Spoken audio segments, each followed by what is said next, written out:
It's been a while since I had your attention. So let's get down to business. Let's get down to business. Welcome back to Just Gulden. I wanted to do a quick video on an important big news update from the Gulden Advisory Board regarding the reward changes.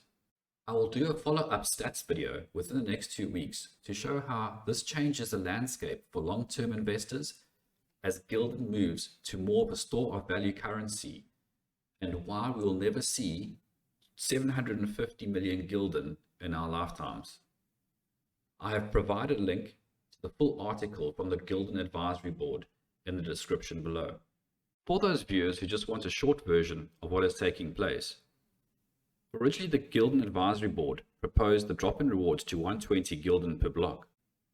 This was sent to the developers to review, and they came back with better news to say we are more than secure enough to drop to 90 Gulden per block and a reward halving every 4 years thereafter.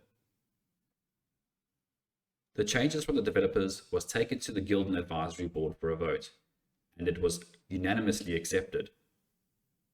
The rewards will now drop by 43% instead of 25% in July 2021. That'll be all for now. Take care. Until next time.